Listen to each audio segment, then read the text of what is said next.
السلام علیکم ورحمۃ اللہ وبرکاتہ۔ الحمدللہ رب العالمین والصلاة والسلام علی سید الانبیاء والمرسلین وعلی آلہ واصحابہ اجمعین، اما بعد فاعوذ باللہ من الشیطان الرجیم، بسم اللہ الرحمن الرحیم۔ یوم تبیض وجوہ وتسود وجوہ، صدق اللہ العلی العظیم وصدق رسولہ النبی الامین المختار الکریم الرؤوف الرحیم۔ لائق صد احترام صدر محفل حضرت علامہ مولانا مفتی محمد صابر صاحب قبلہ، صدر ادارہ شریعہ بلوچ و قاضی بلوچ،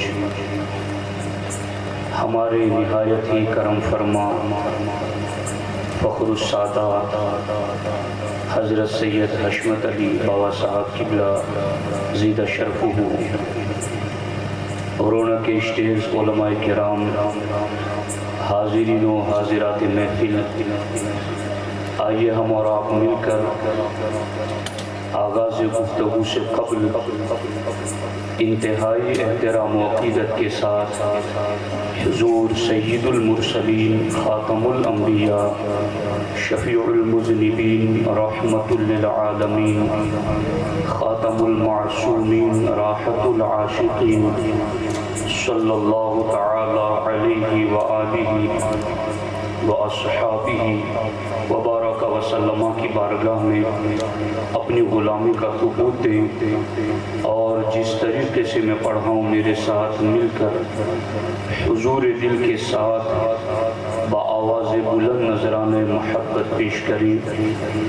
الصلاۃ والسلام علیک یا رسول اللہ، الصلاۃ والسلام علیک یا حبیب اللہ، الصلاۃ والسلام علیک یا نبی اللہ، وعلی آلک واصحابک یا نور اللہ، صلی اللہ تعالی علیہ وسلم۔ جس چیز کی آج ضرورت ہے وہ سنی کی بیداری ہے، جس چیز کی آج ضرورت ہے وہ سنی کی بیداری ہے، گر جاگ گیا یہ سنی تو ہر طاقت پہ بھاری ہے، گر جاگ گیا یہ سنی تو پھر ہر طاقت پہ بھاری ہے۔ مت ڈرنا ان بدخواہوں سے، مت ڈرنا ان تنگ راہوں سے، جب ساتھ ہے طیبہ کے والی پھر آگے کیا دشواری ہے۔ دوستان محترم، میرے اور آپ کے لیے خوش نصیبی کی بات ہے کہ حضرت مولانا محسن صاحب قبلہ ریحانی کی شادی کے مبارک موقع پر سنی اجتماع میں شریک اجلاس ہے۔ تھوڑی ہی دیر میں امیر محترم، امیر سنی دعوت اسلامی رونق اسٹیج ہوں گی۔ جب تک حضرت تشریف لاتے ہیں میں کچھ ضروری باتیں آپ کی خدمت میں رکھنا چاہتا ہوں۔ میری درخواست ہے کہ آپ میں سے ہر شخص میری گفتگو کے ایک ایک لفظ کو بہت دھیان سے سنیں اور سمجھنے کی کوشش کریں۔ دوستان محترم، ہمارے یہاں عام طور پر لوگ کھیتی باڑی اور کسانی سے تعلق رکھتے ہیں۔ میں ایک ایسی سادہ مثال آپ کے سامنے رکھوں جس سے ہر خواندہ اور ناخواندہ شخص بات کو اچھے طریقے سے سمجھ سکے۔ ایکو تھوڑا کم کر دیں تاکہ بات ان کی سمجھ میں آئے، اور جتنے لوگ آس پاس کھڑے ہیں اگر انہیں کوئی کام نہ ہو تو وہ بیٹھ جائیں، اور کسی طرح کا کوئی ڈسٹرب نہ کریں، سکون کے ساتھ آپ بیٹھ جائیں۔ حضرت آئیں گے تو یہیں آئیں گے، بالکل دھیان سے توجہ سے بات سننے کی کوشش کریں۔ دوستان محترم، ایک کسان اور کھیتی باڑی کرنے والا شخص اپنے کھیت سے فائدہ اٹھانا چاہتا ہے، اس سے اپنا روزگار وابستہ سمجھتا ہے۔ کھیت سے فائدہ اٹھانے کے لیے کسان کتنی جد و جہد کرتا ہے۔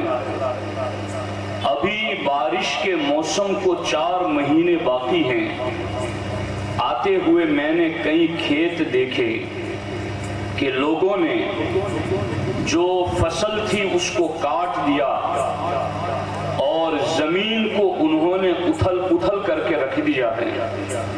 زمین پر انہوں نے ہل بھی چلایا، زمین پر انہوں نے ٹریکٹر بھی چلایا۔ ان سے پوچھا جائے کہ ابھی تو موسم بہار کو، بارش کے آنے کو 4 مہینے دیر ہیں، آپ ابھی سے فصل کی یہ کون سی تیاری کر رہے ہیں؟ تو کسان کہتا ہے کہ بیج ڈالنے سے پہلے زمین کو اس طریقے سے اتھل کرنا ضروری ہے۔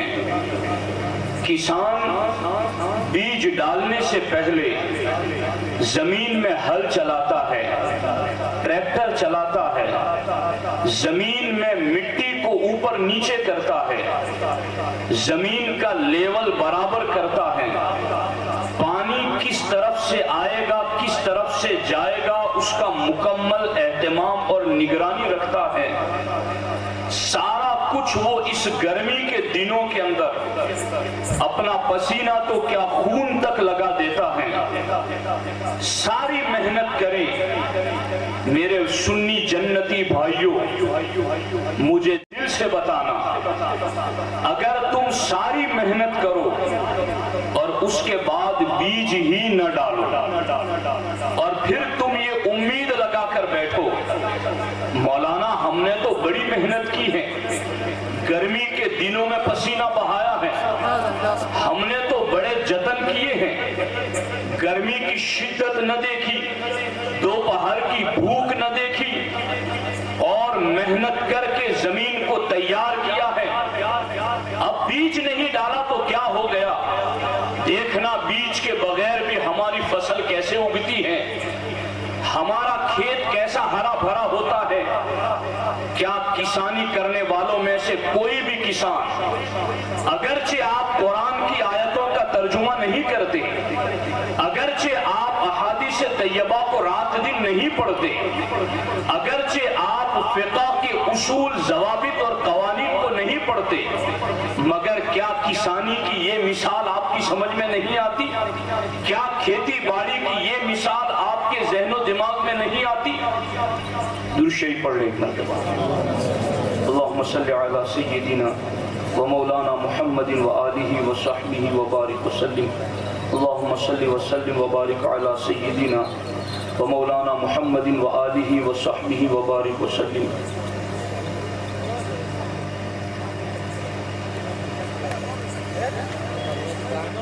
درود شریف پڑھ لیں ایک مرتبہ۔ اللہم صلی علی سیدنا مولانا محمد و آلہ و صحبہ و بارک وسلم۔ صلاۃ و سلام علیک یا سیدی یا رسول اللہ۔ ایک مرتبہ اور باواز بلند درود پاک پڑھ لیں۔ اللہم صلی علی سیدنا و مولانا محمد و آلہ و اصحابہ و بارک وسلم۔ صلاۃ و سلام علیک یا سیدی یا رسول اللہ صلی اللہ تعالی علیہ وآلہ وسلم۔ ہمارے دولہا صاحب بھی کورونا کے اسٹیج ہو چکے ہیں، اب جتنے بھی دولہے کے باراتی ہیں وہ سارے اطمینان سے بیٹھ جائیں، جسمانی غذا کھا کر آئے ہو، اب یہ روحانی سنی پکی غذا بھی کھانا شروع کر دو، انشاءاللہ اس سے بنجر سینے آباد ہو جائیں گے، زرخیز زمینوں پر انشاءاللہ گلشن آباد ہو جائیں گے۔ دھیان سے سنو، میں اس بات کو دہگام والوں اچھے طریقے سے جانتا ہوں، کہ قرآن و سنت کے رموز، قرآن و سنت کے اسرار، غوامض اور باریکیاں ممکن ہیں کہ آپ کی ان تک نظر نہ جائے، مگر کیا یہ کسانی کی مثال آپ نہیں سمجھتے ہیں؟ ایک شخص ساری محنت کرے مگر بیج نہ ڈالے، اسے کوئی فائدہ نہیں ہوتا۔ کسان ساری محنت کر کے فائدہ اٹھانے کی امید رکھتا ہے تو پھر وہ بیج بھی ڈالتا ہے۔ اور اے دہگام کے میرے سنی جنتی بھائیوں، میرے لب و لہجے کو سمجھنے کی کوشش کرنا، کیا بیج ڈالنے کے بعد بھی آپ بے فکر سو جاتے ہو؟ بیج ڈالنے کے بعد رات دن پھر کھیت کی نگرانی کرتے ہو، کہیں بھونڈ اور جانور آ کر کے بیج نکال نہ دے، کہیں پرندے آ کر کے اس بیج کو زمین سے باہر نہ کر دے۔ جیسے ہی کوپلیں نکلنا شروع ہو گئی، آپ نے عمدہ سے عمدہ دوائیاں ڈالنا شروع کر دی کہ کہیں جراثیم بیج کو ختم نہ کر دے۔ جب یہ ساری باتیں آپ کو سمجھ میں آتی ہیں، ہزار ہاں دلائل کی روشنی میں، اے مجمع اہل سنت میں آپ کو بتا رہا ہوں کہ کھیتی سے فائدہ اٹھانے کے لیے ساری محنت کرنے کے بعد جو بیج کی حیثیت ہوتی ہے، دین کے اندر اسلام کا کلمہ پڑھنے کے بعد نماز کی محنت بھی کرو، روزے کی مشقت بھی اٹھاؤ، حج میں پیسہ بھی لگاؤ، حج میں اپنی زندگی کا وقت بھی لگاؤ، ساری کچھ محنتیں کرو، لیکن جس طریقے سے زمین میں محنت کرنے کے بعد بیج کی جو ویلیو اور اہمیت ہوتی ہے، سارے عمل کرنے کے ساتھ ساتھ دل کے اندر عمل کی قبولیت کے لیے جو بیج کی زمین میں حیثیت ہے، وہی دل میں عقیدہ اہل سنت کی حیثیت ہے۔ اگر انسان کے دل کے اندر عقیدہ اہل سنت موجود نہیں ہے، اگر کسی مومن کے، کسی کلمہ گو کے دل کے اندر عقیدہ اہل سنت موجود نہیں ہے، تو پھر یاد رکھنا، پھر وہ لاکھ جتن کرتا رہے، پھر وہ لاکھ محنتیں کرتا رہے، اس کی نمازیں بھی ضائع، اس کے صدقات بھی ضائع، اس کا حج اور زکوٰۃ سب کا سب برباد جائے گا۔ جس طریقے سے کسان کھیتی میں ساری محنت کرنے کے ساتھ ساتھ بیج ڈالتا ہے، الحمدللہ یہاں کوئی بھی ایسا مجھے نظر نہیں آ رہا جس کے دل کے اندر عقیدہ اہل سنت کا بیج موجود نہ ہو، مگر اے کسان جنتی سنی بھائیوں، بیج ڈالنے کے بعد تم سو نہیں جاتے، تم غافل نہیں ہو جاتے، تم بے خبر نہیں ہو جاتے۔ بیج ڈالنے کے بعد تم اپنی ذمہ داری کو بڑھا دیتے ہو، تم اپنی ڈیوٹی کو بڑھا دیتے ہو، تم اپنی اہمیت کو سمجھنا شروع کر دیتے ہو کہ میری 4 مہینے کی گرمی کی محنت اب بیج ڈالنے کے بعد وہ ساری محنت کا پھل اب لینے کا وقت آ گیا ہے۔ بلا شبہ ہر سنی کے سینے کے اندر عقیدہ اہل سنت موجود ہے، مگر یاد رکھنا، جس طریقے سے کھیت میں فصل کے اندر بیج ڈال کر کے آتے ہو تو دوائیاں تلاش کرتے ہو کہ فلاں دوائی لاؤ تاکہ اس بیج کے اگنے کے اگل بگل کے اندر جو خراب گھاس اگ گئی ہے اس کو کیسے جلاؤ، جو اس بیج کو پروان چڑھائے اس کو جلدی سے بڑا کر دے اس پودے کو، وہ دوائی کہاں سے لاؤں، اس بیج کو، اس دانے کو، اس پودے کو خراب کر دینے والے جراثیم کو مارنے والی دوا کہاں سے لاؤں۔ اے عقیدہ اہل سنت کے پہرے دار سنی جنتی بھائیوں، دل کے اندر عقیدہ اہل سنت کا بیج موجود ہے تو سارے جراثیم کو مارنے کے لیے فکر رضا کی دوا ضروری ہے، فکر مجدد الفسانی کی دوا ضروری ہے، فکر امام احمد رضا کی دوا ضروری ہے۔ اس لیے یاد رکھنا، ہم سنی ہیں اور سنی ہی پکا سچا جنتی ہے۔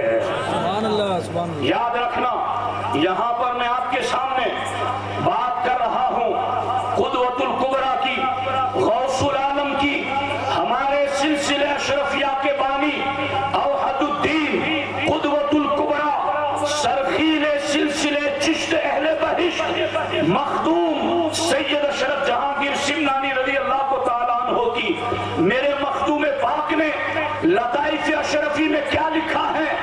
یہ سنیت یاد رکھنا، یہود کے مقابل میں، مجوس کے مقابل میں، ہنود کے مقابل میں، دنیا میں جتنے بھی باطل دین ہیں ان کے مقابل میں ہماری پہچان اسلام ہے، اور اسلام کے نام پر پائے جانے والے 2 نمبر فرقوں کے درمیان ہماری پہچان اہل سنت و جماعت ہے۔ اب سنو، یہ ولیوں کا پیغام، یہ ولیوں کی تعلیمات، یہ تصوف کا جلدان سنو، یہ تصوف کی تعلیمات سنو، یہ سلسلے چشتیہ کے سرخیر شہباز سلسلے چشت اہل بہشت سرکار مخدوم پاک رضی اللہ تعالیٰ عنہ لطائف اشرفی کے لطیفہ نمبر 33 کے اندر ایک شعر لکھتے ہیں امام رومی کا۔ حضرت آپ کی خصوصی توجہ، امام رومی کا شعر لکھتے ہیں۔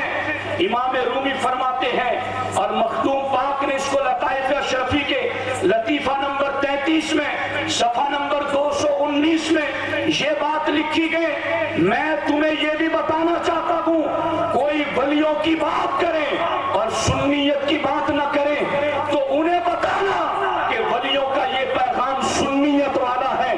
سنی لفظ بولا کرو، اپنی دعاؤں میں سنی لفظ بولو، اپنے اعلان میں سنی لفظ بولو، ورنہ کہیں ایسا نہ ہو کہ جس طریقے سے کلمے سے چلا کہ جو بد عقیدہ ہے وہ اپنے آپ کو کہنے لگے صحیح اہل سنت و جماعت۔ بولا کرو کہ اہل سنت و جماعت کون ہے؟ یہ ہے غوث العالم میر سید اشرف جہانگیر سمنانی۔ کیا فرماتے مخدوم پاک؟ اللہ اکبر، چہ دولت آکسے کے از سعادت، توجہ سے سننا، فرماتے چہ دولت وہ کتنی بڑی نعمت ہے جو اللہ نے سعادت مندی سے عطا کی ہے۔ وہ کون سی دولت؟ بود در مذہب سنت جماعت، کہ کوئی شخص سعادت مندی سے اگر سنی ہے تو مخدوم پاک کہتے ہیں یہ دنیا کی سب سے بڑی نعمت ہے، یہ دنیا کا سب سے قیمتی سرمایہ ہے۔ یہ سنی علماء اگر آپ کے سامنے عقائد بیان کر کے آپ کی سنیت کو بچانا چاہتے ہیں تو یاد رکھنا، انہیں کوئی ہار پہنانے کے لیے نہیں آنے والا، ان کے لیے دشمنیاں بڑھتی جا رہی ہیں، ان کے لیے رزق بڑھتے جا رہے ہیں، لیکن اس کے باوجود تم کھیت میں بیج ڈال کر اس کی نگرانی کرتے ہو۔ ان علماء کو نبی نے عقیدہ اہل سنت کی نگرانی پر لگایا ہے، انہیں وارث بنایا ہے حضور نے، اور یہ وراثت علم نبوت کی وراثت ہے۔ اب غوث العالم کیا فرماتے ہیں؟ بود در مذہب سنت جماعت۔ مخدوم پاک کہتے دنیا کے اندر اگر کسی کو خوش نصیبی سے سنی ہونا نصیب ہو گیا ہے تو مخدوم پاک فرماتے یہ اس دنیا کی سب سے بڑی نعمت ہے، سب سے بڑی نعمت ہے۔ اور مخدوم پاک نے آگے کیا لکھا؟ مراتب نیست والا زی شعارس، مناسب نیست والا زی دسارس۔ اے سنیو، مخدوم پاک جیسا سلسلے چشت اہل بہشت کا شہباز، سرکار غریب نواز نے کہا کہ میرے سلسلے میں ایک شہباز آئے گا۔ شہباز وہ پرندہ جو اڑتا سب سے اونچا ہے اور وہاں رہ کر کے بھی سب سے تیز زمین پر دیکھتا ہے۔ وہ غوث العالم فرماتے مناسب نیست والا زی شعارس، مناسب نیست والا زی دسارس۔ مخدوم پاک فرماتے ہیں سنی ہونے سے بڑا مرتبہ اور منصب ہی زمین پر کوئی نہیں۔ اپنا منصب جانو، اپنا مرتبہ جانو، اور یہ بات کسی عالم کی، متقی کی، کسی بڑے مفسر، محدث، مفتی، قاضی کی نہیں ہو رہی کہ عام سنی مسلمان بھی اگر اپنا عقیدہ سلامت رکھتا ہے تو رب نے اس زمین کا سب سے بڑا مرتبہ اس حیثیت سے اسے بھی عطا فرمایا ہے۔ اب آگے مخدوم پاک بات آتی آدھی ادھوری تو ہمارے بزرگوں نے کی ہی نہیں کہ آدھی کریں آدھی گھوم کر جائے، آدھی کریں آدھی ہضم کر جائے۔ مخدوم پاک فرماتے ہاں سب سے بڑا منصب سنیت ہے، سب سے بڑا مرتبہ سنیت ہے، جسے مل گیا وہ خوش نصیب ہے۔ لیکن مخدوم پاک فرماتے بسے بے دولت و ہنجار باشد کہ سرے منہ از رہا سیار باشد۔ مخدوم پاک کہتے ہیں اس دنیا کا سب سے بڑا محروم شخص وہ ہے جو اس عقیدہ اہل سنت سے بال برابر بھی ہٹ جائے۔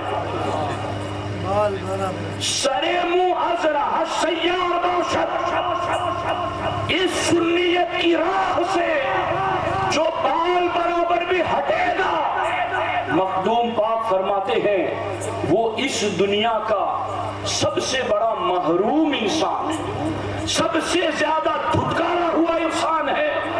تو اب آپ دیکھیں اے بیج کو سنبھال کر رکھنے والوں، بیج زمین پر ڈالنے سے پہلے زمین کو صاف کرنے والوں، بیج زمین میں ڈال کر کے اس کی نگرانی کرنے والوں، رب نے اگر خوش نصیبی سے سنی بیج تمہارے دل میں رکھ دیا ہے تو یہ اس زمین کی سب سے بڑی نعمت رب نے تمہیں عطا کر دی ہے۔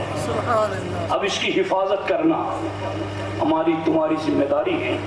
اس سلسلے کے اندر یہ میرے پاس کتاب موجود ہے الدر المنصور فی تفسیر المعصور، امام جلال الدین سیوطی رضی اللہ تعالیٰ عنہ کی لکھی ہوئی تفسیر۔ کون ہے سیوطی؟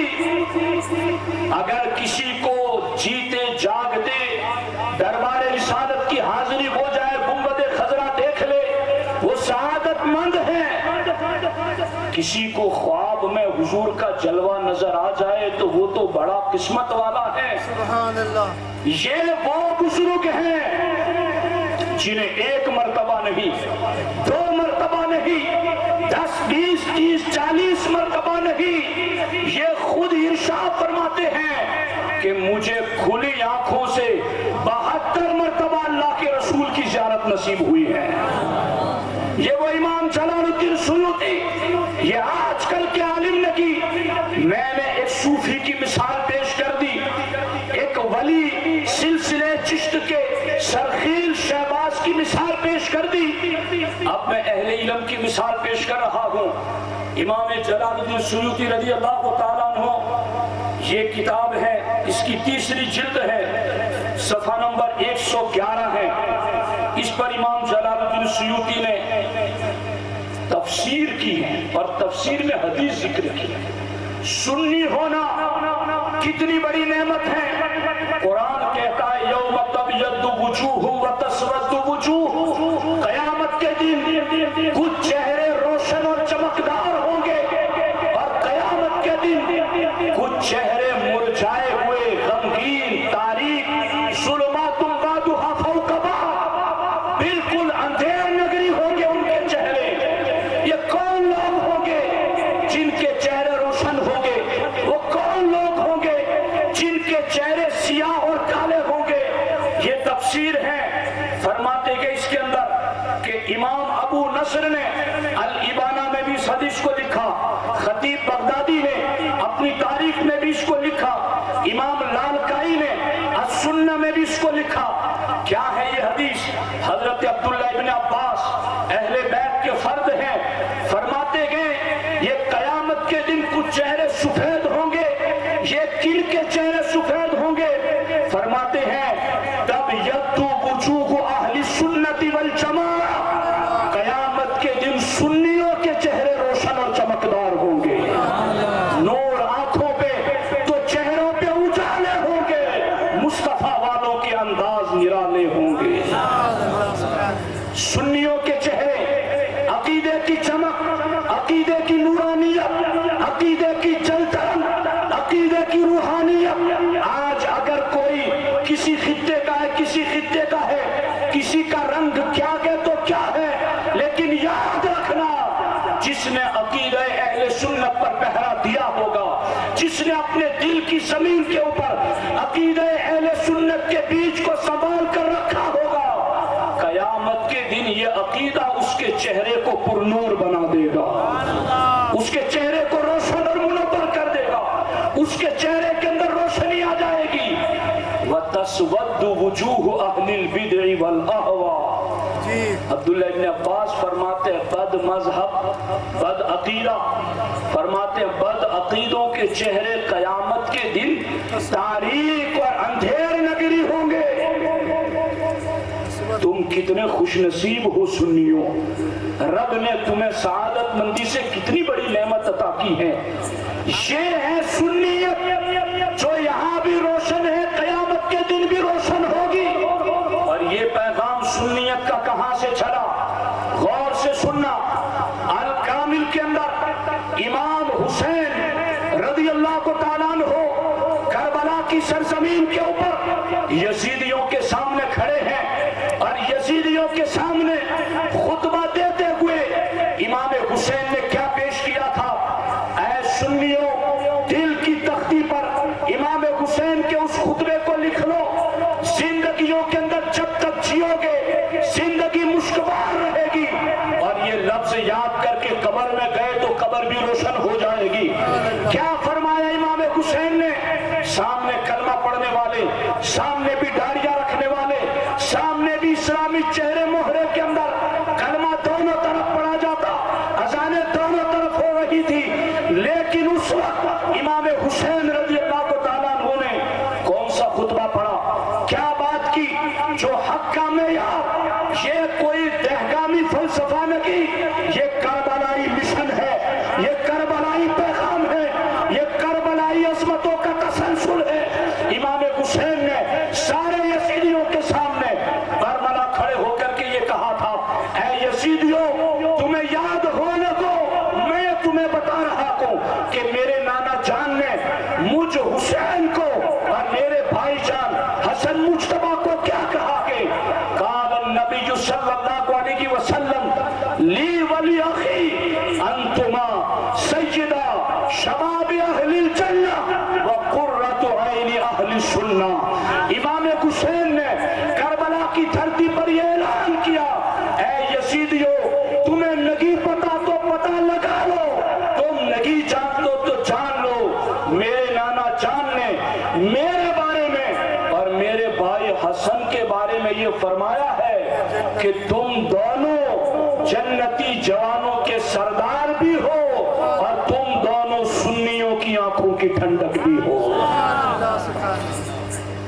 آج جنہیں بڑی دیر کے بعد صحیح اہل سنت سمجھ میں آ رہا ہے، میں انہیں کہہ رہا ہوں کربلا سے اپنا کوئی سلسلہ جوڑ کے دکھاؤ، کربلا سے اپنا کوئی رابطہ جوڑ کر کے دکھاؤ۔ تمہارے مولوی نظر محمد قاسمی نے تو اپنی کتاب اظہار حق میں یہاں تک لکھا کہ ہمارے علماء دیوبند تو ہمیشہ یزید کو امیر المؤمنین، متقی اور رحمت اللہ تعالیٰ علیہ مانتے آئے ہیں۔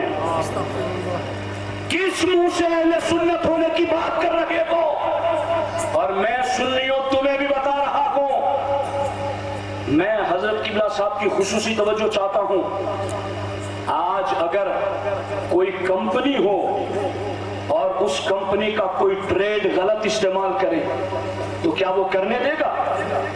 ابھی میں سیمنٹ کے لیے گیا تھا، ڈاکٹر مشتاق صاحب میرے ساتھ تھے، تو وہ سیمنٹ والے نے ہمیں آدھے گھنٹے تک بات سمجھائی کہ فلاں کمپنی 6 مہینے تک بند رہی، بس یہ کہ اس کا ٹریڈ مارک کا کسی اور نے استعمال کر لیا تو اس نے کیس لڑا، اور لڑنے کے بعد پابندی لگائی کہ اس ٹریڈ اور اس نام سے کوئی اور کمپنی سیمنٹ شائع نہیں کرے گی۔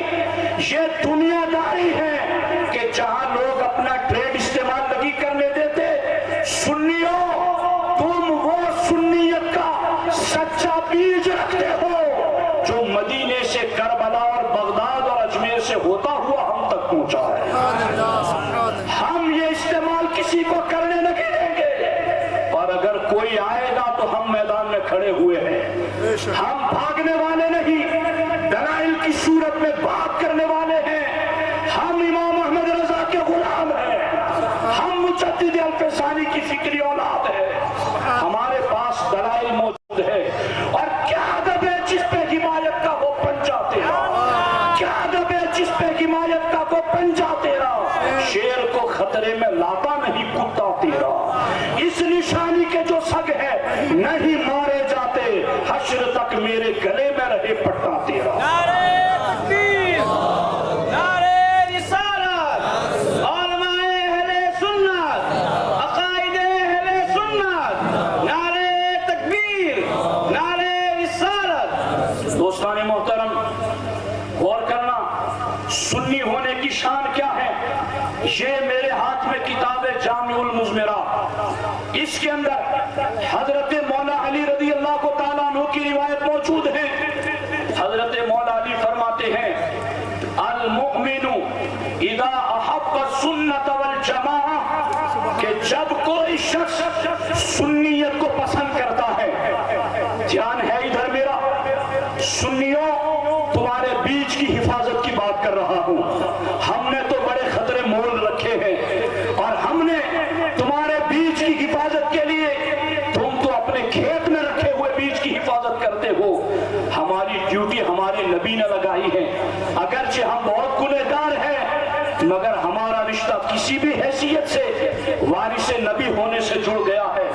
اللہ ہمیں اس کا حق ادا کرنے کی توفیق دے، ہمیں تمہارے سب سے قیمتی بیچ کی حفاظت کی ضرورت ہے، اس لیے میں یہ بات کر رہا ہوں۔ حضرت مولا علی فرماتے ہیں المؤمن اذا احب السنت والجماعہ، جب کوئی شخص، جب مومن سنیت کو پسند کرتا ہے، سنیت کی بات کرتا ہے۔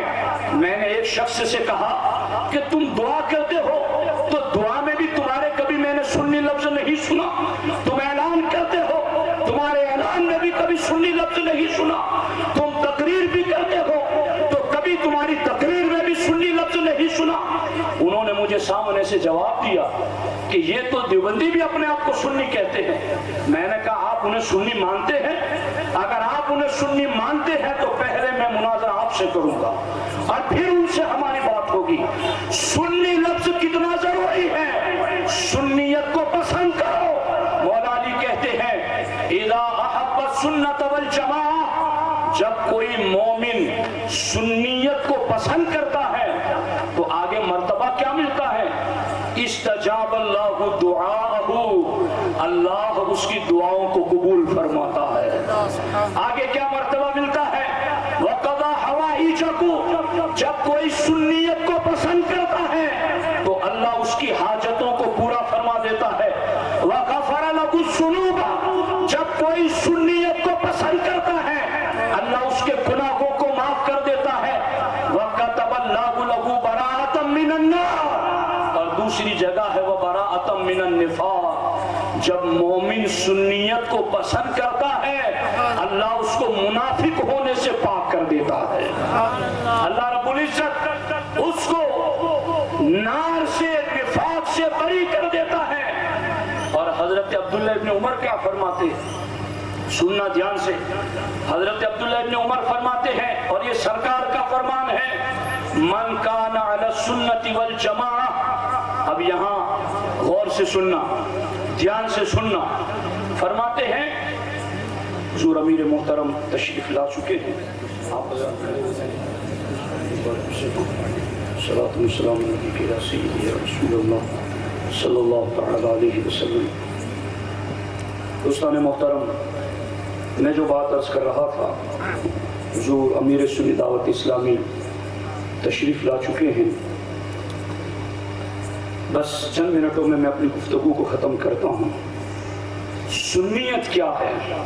حضرت عبداللہ ابن عمر رضی اللہ تعالی عنہ سے روایت ہے، اللہ کے رسول علیہ السلام نے فرمایا من کان علی السنت والجماعہ، کہ جو سنیت پر ڈٹ کر قائم رہا، عقائد و عمل میں مضبوط رہا، کتب اللہ لہ بکل خطوۃ یخطوها 10 حسنات۔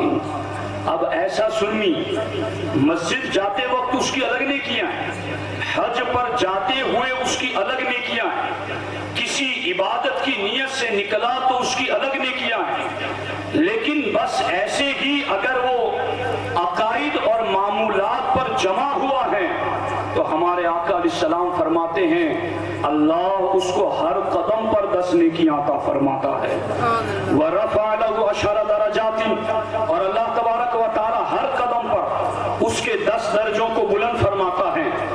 ہمارے آقا علیہ السلام سے پوچھا گیا مَتَى يَعْلَمُ الرَّجُلُ أَنَّهُ مِنْ أَهْلِ السُّنَّةِ وَالْجَمَاعَةِ، حضور یہ بندے کو کیسے پتا چلے کہ وہ سنی ہے یا نہیں؟ دیکھو صحابہ نے پوچھا اور ہمیں دوائی مل گئی۔ صحابہ نے پوچھا حضور یہ کیسے پتا چلے وہ سنیت کے ہر قدم پر 10 نیکیاں، وہ سنیت کے ہر قدم پر 10 درجات بلند ہو، وہ کیسے پتا چلے بندے کو کہ وہ سنی ہے یا نہیں؟ اس کی کئی علامتیں ذکر کی ہیں، اب وقت نہیں ہے کہ میں ان سب علامتوں پر بات کروں، لیکن ایک علامت جس کی آج ضرورت ہے آج کے دور میں، فرماتے ہیں وَلَا يَذْكُرُ أَحَدًا مِنَ الصَّحَابَةِ بِسُوءٍ، کہ سنی کون ہے کب پتا چلے گا؟ جب وہ کسی بھی صحابی کے بارے میں بری بات نہ کرے، کسی بھی صحابی کے بارے میں۔ آج حضرت امیر معاویہ رضی اللہ تعالیٰ عنہ پر لوگ ترچھی زبان پر طعنہ کرتے ہیں۔ 20 سال تک جنہوں نے کفر کو ہلا کر رکھ دیا، کہاں کہاں تک اسلام کی سرحدیں پھیلا دی، اور امام اہل سنت فرماتے ہیں ہم معاویہ کو کیوں نہ مانے جبکہ شہزادہ رسول امام حسن مجتبیٰ نے ان سے صلح فرمائی، اپنی خلافت انہیں عطا کر دی۔ غور کیجئے اس بات پر، سنی ہر قدم پر 10 نیکیاں 10 درجات بلند، کب پتا چلے گا کہ سنی ہے؟ فرماتے وہ کسی بھی صحابی کا تذکرہ برائی کے ساتھ نہ کریں، وَلَا يَذْكُرُ وَاحِدًا مِّنْهُمْ بِمَنْقَصَةٍ، کسی ایک صحابی کا بھی ذکر کبھی برائی سے نہ کرے۔ یہ ہے سنی ہونا۔ اس پر اور بھی کئی سارے حوالہ جات موجود ہیں۔ دوستان محترم، باتیں بہت طویل ہیں، وقت بھی کافی ہو چکا ہے، اس لیے بس یہ بات سمجھ لو کہ اللہ تبارک و تعالیٰ نے مخدوم پاک کے فرمان کے مطابق خوش قسمت شخص کو سنیت کا بیج عطا کر دیا ہے۔ اب اس بیج کو سنبھالنا، زمین میں رکھے ہوئے بیج کو کون سی دوائی دینی پڑے گی، کون سی دوائی لگائیں کہ اگل بگل میں جو گھاس اگ کر کے اس کو اگنے نہیں دیتی، یہ ہمیں پتا ہے۔ یہ بیج بڑا قیمتی ہے۔ ہم سے پہلے بھی لوگ دنیا میں آئے چلے گئے، آج ہم بھی ہیں، کل ہم بھی نہیں رہیں گے۔ یہ دنیا ہمیشگی کا گھر نہیں ہے۔ مومن کا ایمان جنت پر ہے، مومن جنت کی دائمی زندگی کو پسند کرتا ہے۔ آزمائشیں جس کے پاس کچھ ہوتا ہے اسی کے اوپر آتی ہیں۔ اس لیے سنی جنتی بھائیوں، اہل سنت کے عقیدے کا بیج ہمارے سینوں میں موجود ہے، اس کی حفاظت کی سخت ضرورت ہے۔ اس کے لیے تعلیمات رضا، فکر مجدد الفسانی امام ربانی کی سخت ضرورت ہے۔